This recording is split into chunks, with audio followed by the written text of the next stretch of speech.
Okay, we're going to talk more about this and how to keep your kids safe while online. And joining us this morning is Bakersfield Police Chief Greg Terry.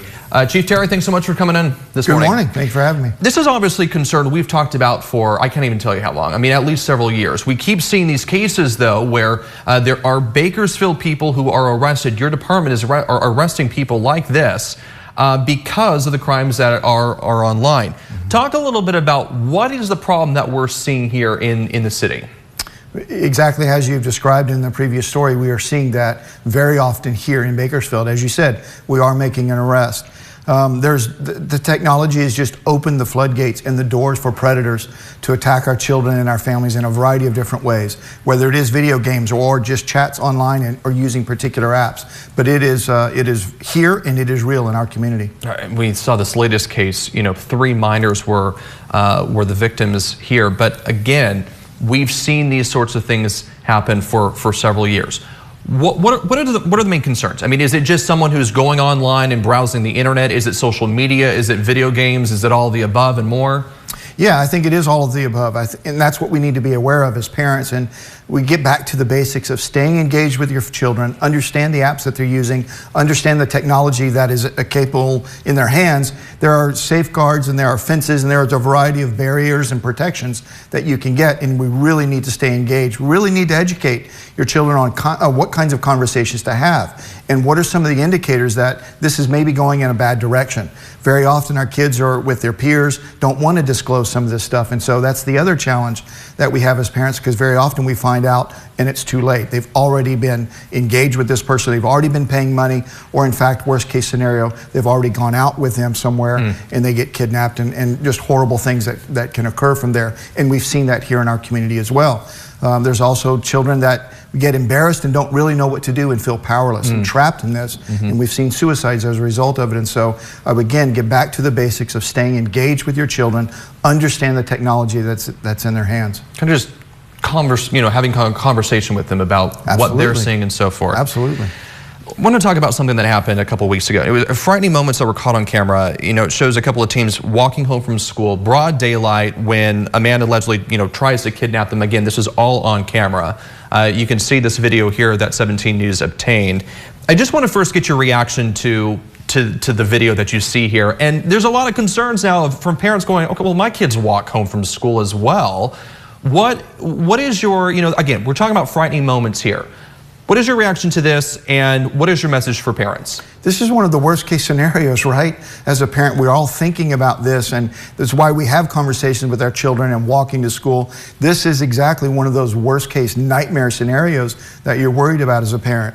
And fortunately, these girls acted quickly and correctly, courageously, reported it and got some action. So that's really a great thing out of this. But it is one of those things that's really scary. So I would say make sure that you're talking to your kids about stranger danger and all these kinds of things. Having buddies, walking to school, make sure you're doing it in pairs, and really make sure you know along their routes where to go for safety. So is this kind of an example of what you would recommend parents talk to their kids about? They acted quickly, they got a description, I know, of the man.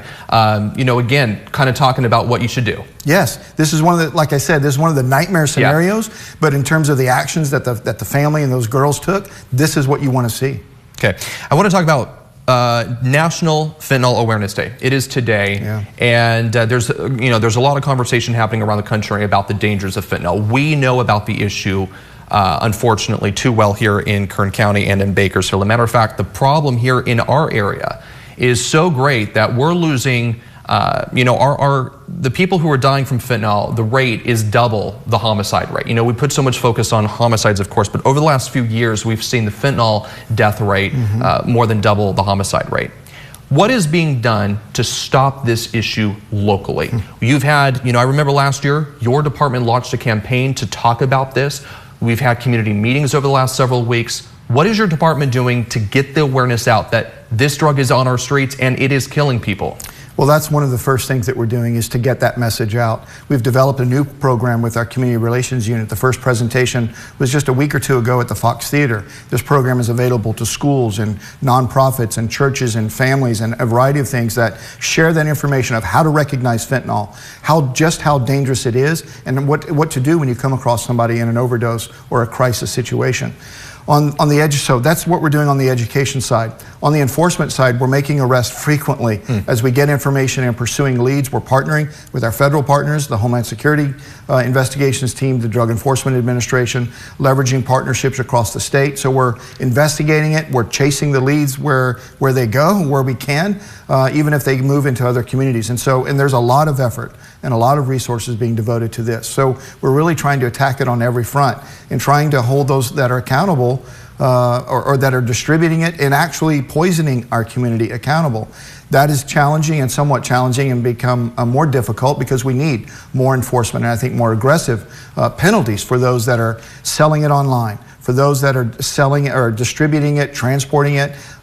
Just in Sacramento a couple of weeks ago, there were some efforts to increase the penalties that didn't make it out of the Public Safety Committee, but we definitely need some more tools to take it serious and show those that are actually distributing it that they're going to be held accountable and pay a serious penalty for it. Really quick, kind of what is the status of fentanyl in Bakersfield? Are we seeing an increase? Are we seeing some improvement? I mean, obviously it's still on the streets. Yeah, it is present and it is prevalent. Not that long ago, September, we arrested a 13-year-old that had possession of fentanyl, 150 pills on a middle school ground.